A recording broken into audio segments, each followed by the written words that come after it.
She's using posh words here. Connotation. Connotation. Is that a word? One of them's from Sylvia, and she says, what should she do when she's having low moments, but she's with a partner and he doesn't understand? Right, and as promised, I did say we'd do a bit of chocolate meditation one week. Yeah, so I'm no professional, so we are actually going to go to a proper class sometime. Are we? But I have learned a little bit of chocolate meditation. Right. So the topic of the day we're talking about today is anxiety. Hello everyone, welcome to Mental health. Gym. Yeah, you nearly forgot what we were then. Well, it's the gym part. That's what it is, the gym part. If I start to think about I'm going to gym, then my mind goes blank. It's fuzz. Well, we're trying to bring positive connotations around mental health. So. Connotations? What's that from Basil? Like positive feelings around the gym. The gym. She's using posh words here. Connotations. Connotation. Is that a word? You've not made it up. I could have made it up there. You have to let us know. Has she made that up? I think because I'm daft. is the one. But we are fresh from the park run. Dan's fresh from McDonald's. I ain't done the park run. So what happened is I dropped Sophie off and I walked up to a bit with George, and then George joined her, and I went back to the car and I drove around to the duck pond, looked at the ducks for a bit, then sat back in my car waiting for him. And then that next thing, George comes strolling through the car park. Says, "Where's Sophie?" He says, "Oh, she won't belong. She's signing me up." Well, yeah. Glad you're not signing me up. Oh dear. Anyway, so we've had a few questions from you lovely folk, and do send us any questions. One of them's from Sylvia, and she says, what should she do when she's having low moments, but she's with a partner and he doesn't understand? Oh, that's a bit different. Bit difficult, isn't it, that really? I mean, obviously, I'm not going to lie, sometimes we've been like that, haven't we, where we've not fully understood why each other's feeling a little bit down, but I think it's just good that you talk about it. And if you're in that low moment, you've and they don't understand, just try and put it as simple as you possibly can, and hopefully they'll support you and get you through it. But I think it's just about being clear, because sometimes when you are down, you can get a bit fuzzy as well, can't you? I do. And I think it's just to reassure the other one that it's not them. Yeah. Unless it is them. Well, yeah, unless it is them, then you need to be speaking to somebody else, don't you, really? And, if you've got friends and family, try and speak to them. Sometimes, you might not be able to speak to your partner. It might be something that's embarrassing. It could be something to do with them, so you're a bit, and if it's that, then it's looking at your relationship in it and seeing if you can talk. But, 9 times out of 10, hopefully people have got that loving, caring partner that they can talk to. And if they don't understand, just give them a bit of time to process it, because sometimes it's difficult. So, like, when I first got with you, dealing with your craziness, as I put it, and your nuttiness, at first I thought, you did warn me and you said I'm a bit crazy and nuts and I run about and all this. And it wasn't that I couldn't understand it. It was the fact I was just like, wow. I just didn't realise how much stuff you actually take on, how much you do, because you have got quite a compact, full life of stuff, with stuff that you do with your job, the kids, with helping out in the community, with doing all your gym classes, with doing all your PT classes. I'm thinking to myself, when does she rest? But you don't. I don't rest. Yeah. So no, to me, resting is when I'm exercising or I'm having snuggles with you. Yeah, so that's the key thing there. So I just said, when are you going to rest? But you said resting is when you're exercising. When you're exercising and doing whatever. So, again, that's letting me understand. Do you know what I mean? So it's like that. You've got to communicate, haven't you? So I think the answer to that is just communicate properly. Give them a bit of time to process the information. If they don't quite understand, try and put it in a different way. Yeah, but definitely. Like this morning park run, you might have got more out energy from kind of watching the ducks and being mindful, whereas for me doing park run and finishing, now I'm buzzing with energy. Yeah, it's cleared my head. If I'm honest with you, when I walked from the car up to where George joined you, and I walked back, it wasn't far. It was bloody 600-700 metres, something like that. But that were, the air was nice. It was a nice fresh morning. It was a nice little brisk walk for me. Walked up there, walked back to the car, and then going to the duck pond, and I just stood there for a bit watching people come across finish line thinking, I'd love that to be me. But I'll never be first to cross that line. Only if I cheat and I go around on an electric scooter.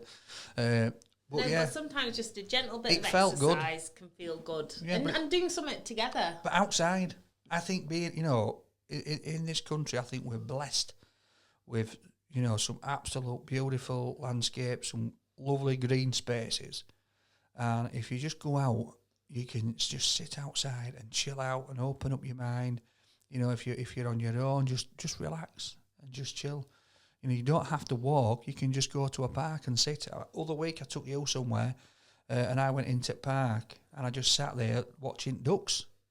I must have some kind of thing for ducks. I've just realised I like watching ducks. There you go. There we are. Right, and as promised, I did say we'd do a bit of chocolate meditation one week. Yeah, so I'm no professional, so we are actually going to go to a proper class sometime. Are we? But I have learned a little bit of chocolate meditation. So I've already failed because you're supposed to use proper good quality dark chocolate so you can get the full What have you set. got here? I've got baby buttons. Right, milk chocolate, baby buttons. Milk chocolate. So I've gone against the grain already. But I do a lot of chocolate meditation. You might as well just chuck to keep having. Yeah, so right. So what I'm going to do is I'm going to get you, or you can do it with chocolate nibs, like raw chocolate nibs. So what do I do? So here? I'm going to put just them. Eat it? No, this is the whole point, right? So you've got to feel them. Okay. So if you've got chocolate at home, grab just chocolate, just the 1 piece or 2 pieces. Well, you've put a handful of buttons in my hand here. And now we need some calming music and pretending my voice is all calm. Right, and then you've got to feel it. Yeah, feeling it. Start Close to my smell. eyes. Yeah, start to smell the chocolate. I say that's good here. Oh, that's it. And then this is going around there. Yeah, then put as many buttons as you want, and always a big chunk of chocolate in your mouth, but don't chew it. Let's just sniff it first. Yeah, so sniff it and then put it in your mouth. Don't chew it though. Just let it melt on your tongue. On my what? Tongue. On your tongue. Just let it melt. Tasting all that nice chocolatey flavour, all the cocoa. Breathing nice and deeply in and out. And then slowly chew it and really enjoy the chocolate in the process. What's it? And now this will be really interesting for you because you're used to having to sit outside takeaways and nibble bits for the camera and eat fairly fast so people don't get bored. Yeah, I'll tell you something. I've never tasted chocolate like that in my life. That's weird, that, It does it. It's like, well, they always say about slow eating, but being mindful, so you're smelling it and you're appreciating every moment. So Esther, who does our lovely editing, her friend runs the Enterprise Foundation, and they do about the real cocoa story and where cocoa So actually what are you came doing from. here? I was just smelling it because it's not vegan, this chocolate, and also I'm a bit bad with sugar, aren't I? Because that's where my cray. Oh, that was nice, that, So you have to do it nice and slow. Look, and I hadn't, do you know? I used to suck galaxies. Oh, I nearly said somewhere. That Galaxy is a good one, but again, like the Galaxy advert, where it's all silky and smooth, it's enjoying all of that rather than when we've gone into this state of just eating really fast. I used to get a nice. You can't call them family bars now. I mean, when I was a kid, you used to go to the shop and you got a whacking bar like that for £1. Now your family bar's about that big. Yeah. I'm thinking, what family they feeding borrowers? I know, so you're going to have to all do a bit of chocolate meditation to appreciate it. But I used to crack a bit off and sit and suck it. Because Galaxy lasts for, it does last, when you start sucking it, it lasts for ages. It is nice. Yeah. I do you're making me want some Galaxy. Right.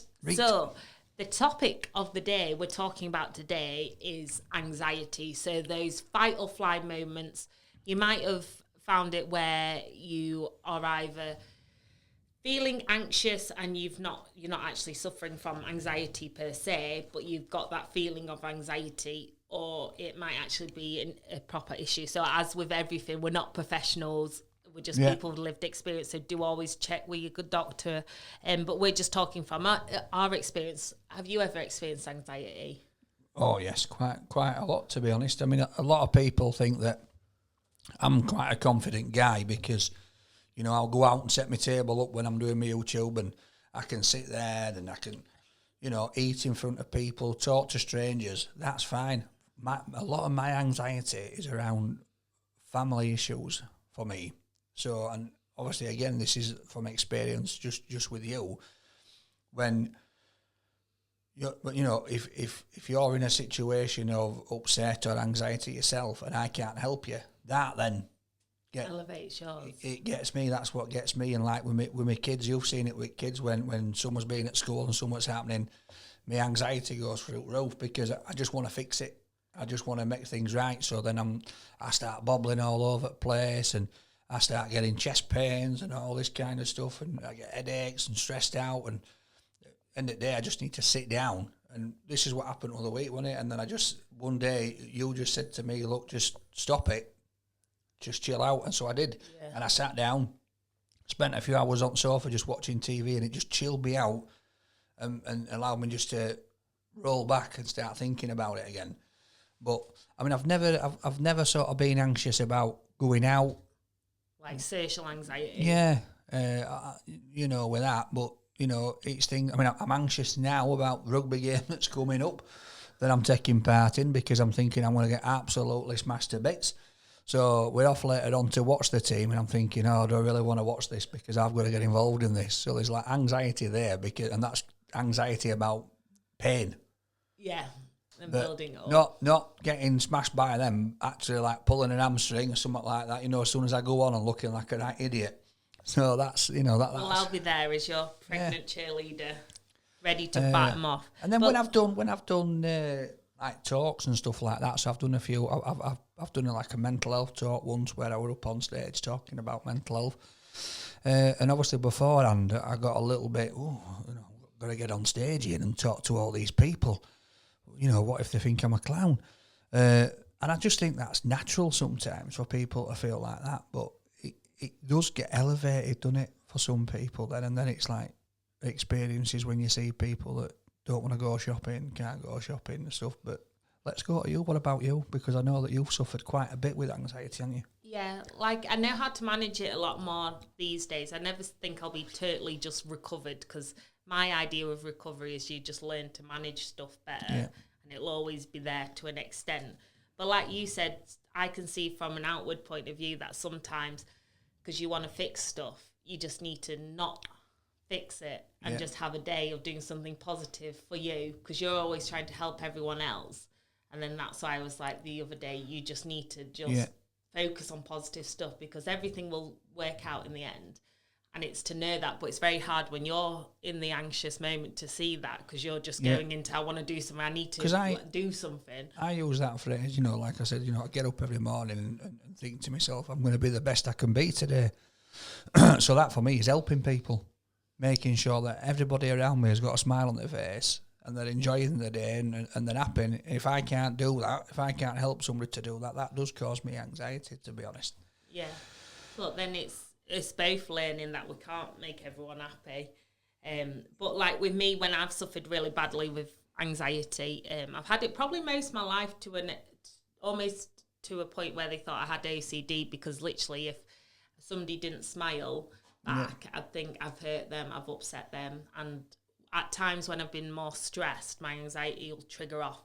And one time, and this is where I learned the difference between a panic attack and an anxiety attack. So a panic attack is where it just comes on, you can't breathe, your heart's palpitating, you feel faint sometimes and your head's rushing, whereas an anxiety attack is normally triggered by a series of events. So it leads from something. So if something's triggered it tends to be an anxiety attack. And that was one of the things that got me into YouTube, actually, because I had some really bad anxiety attacks when I was at home with the kids on my own for a while, and I was struggling with my mental health. And just having that like moment, and I used to turn to YouTube. I didn't publish it at the time, but then I did later, and it was just talking to a camera to talk it out. Yeah. Because everything feels too much. You can't do anything. So sometimes you're actually best either to move or not do anything like with you, whatever works for you. Yeah, I think that sort of, I can relate to that with the camera, because when I'm out filming, I'm just looking at the cameraman and the camera, and I put myself into a world of my own. So I just concentrate on the food, the people around me, and I just try and be as jolly as I can, and hope that it comes over well. And which it does. I get a lot of positive feedback, and it helps people with their mental health when they're watching me on these videos, because again, people that I get messages in saying, why are you so confident? How can you do that? Does it not upset you? Does it not bother you putting your table and chair up? And I just have this mindset that when I leave the house is that just have fun. You know that. I'm as daft as a box of frogs. And that's what it's all about. But, for some, I have seen people having panic attacks. I've seen people having anxiety attacks. And it's horrible. It's horrible, because you just want to say to people, it's all right, it's all right. But I've had it with needles. We did it yesterday in hospital. Oh, yeah, and you were... Oh, God. I don't know what it is. I mean, so let me just clear myself up here. Being a fat fella, right, I've had that many needles in me, going for blood tests and this, that, and other over years. It's ridiculous. But not the last time, the time before. So we're talking, I think it was like October, November time. I went for a blood test, and I went to the doctor's at 4 o'clock in the afternoon, and he says, right, I'll book in for a blood test tomorrow. He says, don't eat out. Blood test were 4:30 in the afternoon, so I'd not ate nothing since 8 o'clock the night before, right? I had a bit of water, and I'm walking in, and I'm a bit dizzy. But it's like any other time. And I get this old nurse, bless her, I think she was retired, and she was helping out because of the thing. And then she starts sticking a needle in my arm, and she couldn't find vein. So then she went to my other arm, she couldn't find vein there. So she says, I might have to go in your hand. Now, at that point, right, I thought to myself, what do I do here? What do I do? Because I could feel like a panic attack coming on. I was thinking, I don't want no needle in my hand here. What's all this about? And then she said, I'll try in your arm again. And she got it, and she got the blood. And I'm like, oh, thank God. But I was still feeling sort of like a sick feeling. And then I remember standing up and saying, right, thanks, love, goodbye. The next thing I know, I wake up and I'm on the floor. And I've got 2 nurses over me, and apparently I'd just gone boosh straight over. And I've never fainted or passed out in my life. But I think that's what's important with anxiety and a lot of mental health, whether it be feeling anxious or you suffer from anxiety, is having the right food and sleep and lots of different factors, so you can give yourself the best chance. Like, they didn't give you the best chance in that situation with not eating. Well, the nurses, they were angry, to be honest, that I'd had to wait that long. But do you know what got me more anxious then? Because there were 2 of them trying to pick me up to put me on this bed. And I'm saying, no, love, don't, you'll break your back. And I started to panic, because I was thinking of them. These 2 old birds, bless them, trying to pick me up off the floor. I thought, hey, up, there's no chance here. They're going to be in A&E. They're going to have to get health insurance on this bad boy. And that got me going again. And then I had to sit there for half an hour, and she's just chatting away. And she's like, oh, you're all right, love. And I'm thinking, poor lass, she's done the back in here. But that's the way your mind goes. Yeah. So that's interesting, because that shows how your mind is always working, because you're always hypersensitive to what's going around or what's going on in someone's life, which is a beautiful part of you, but then it's a lot of stress to take on. And I've learned, like with me, I think with you, a lot of it, you need that time out, escapism, whether it be watching TV, having a bath, whatever, or in your swim spa. And then for me, it's being quite energetic. But then again, it's not being overly energetic where it becomes damaging, because that's what I've always realised is when I used to dance on an evening a lot when I've been a performer for years, I'd be so anxious about that night, because naturally all performers, we get this big like dip in adrenaline and then a big rush when we perform, then a dip again, and that can mess with all your emotions. I'd be so anxious about performing. I wouldn't eat all day. I'd just be on sugar-free, like Red Bull and all sorts of drinks just to keep myself going. And I couldn't relax. I wouldn't let myself sit down or eat until I'd done what I was anxious about. And it wasn't just performing then. It started to lead into normal life until I know that I've got the kids in bed, or until I know that I've picked the kids up from school, until I know that nobody's going to call me today. Yeah. And all those things. In those situations, then, how did you move forward? What coping strategies did you use or put in place? So when you were performing, then obviously you realised that you know, you were going all day with no food and you were having all these energy drinks, which is no good for you. No. Did you manage to sort it out? Was there something that you did? To an extent, it was to basically take a step back for a bit from different things that gave me anxiety until I could take small steps forward. But like, what's really helped every time is when I was pregnant with Jasmine and now pregnant again. Like this morning, no way would I ever eat before I'd done training. No way. But now I'm having to, because I know that I'll get dizzy and I don't want the baby to be harmed, and I'm eating regularly. Yeah. But that just balances me out as well. Like my ADHD as well is less like on the edge when I'm eating and I'm sleeping well. Because what you do when you're anxious, ironically, is you don't feel like you want to sleep, or you're too anxious to sleep. And then you're too anxious to eat, or you overeat, one or the other normally. You can neither be like compulsive. Yeah. Whereas it's trying your best just to take those little steps forward and saying, do you know what, for a bit I'm going to take my time out that limelight, that spotlight, until I can do it in the right way. I think the key thing there is what you've just said is that you've actually got to take a step back and realise that you're suffering some kind of anxiety or panic attack. And like Sophie said, we're not medical professionals, we're not doctors, it's just from life experience this. Take a step back, right? Look at your situation and just try and put things in place. So like, obviously, with your performance, I used to perform when I did magic, and I used to do weddings and parties and stuff like that. So I'm going to let you into a secret now because it's a bit weird. But I used to get really nervous beforehand. So I used to get my headphones on, and I used to play a song. I play it in car now and again. I used to go, I've got the magic in me. Woo! Oh, yeah. And I used to listen to that before. I used to about 4 or 5 times on repeat, just with my headphones on myself. And I just put myself into a zone. So like 10 minutes before it was about to start, I'd just play that. And then as soon as I was ready to go on, I'd just whip my headphones out, put them away, and I'd be straight out there, bang. And I've got this tune in my head, like I've got magic inside me, boom, and I'm off. Whereas if I didn't do, I'd be like, right, come on, Dad. And it's like that whole pep talk, isn't it? That build up. Because you're getting paid for it. So when you're doing a performance, you're getting paid. So you've got to make sure that it's absolutely bang on.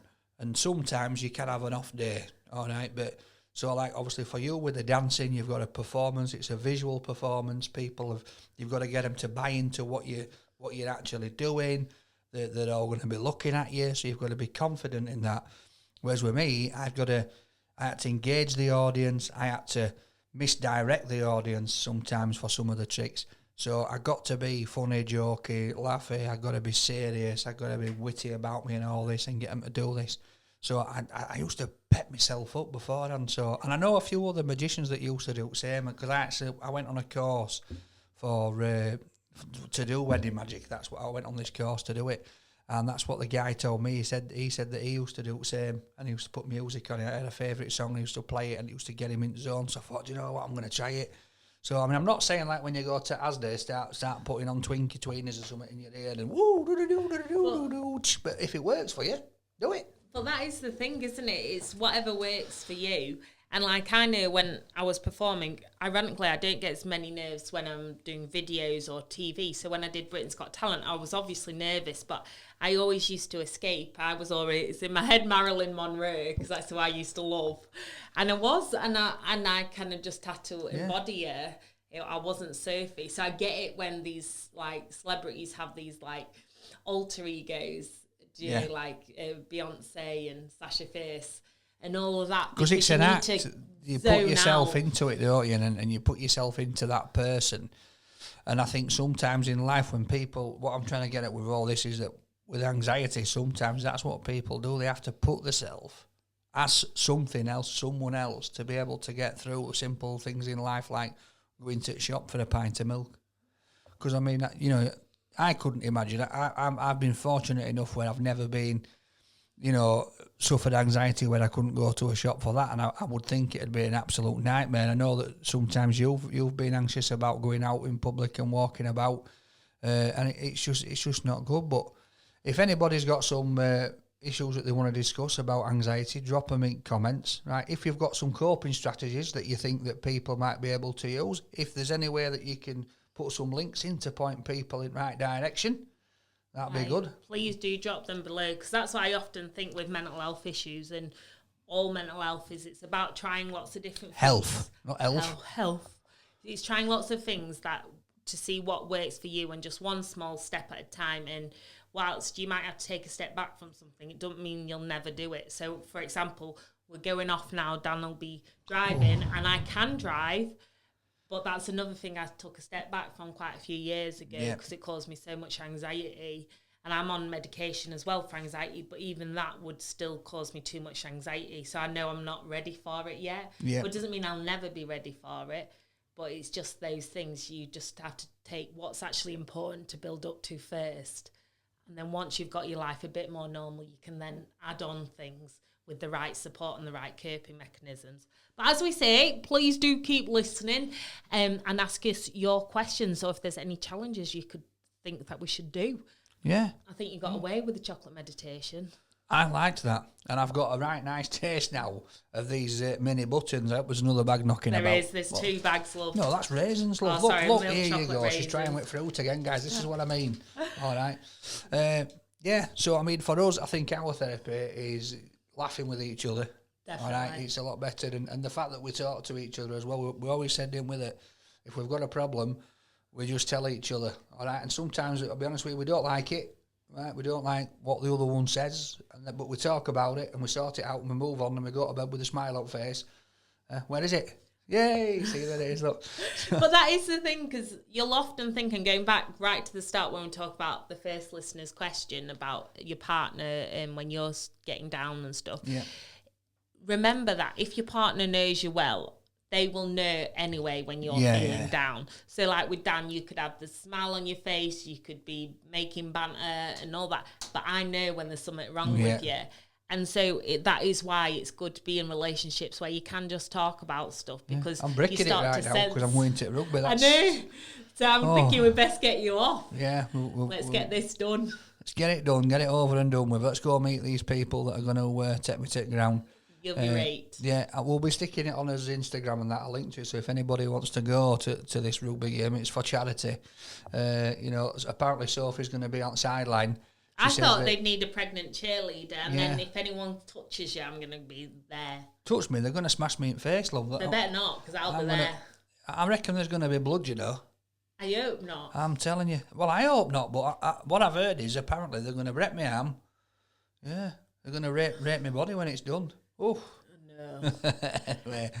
Right, anyway, see you soon, guys. See you soon, guys. Peace, thank you. Love and shimmies. See you soon, guys. Bye.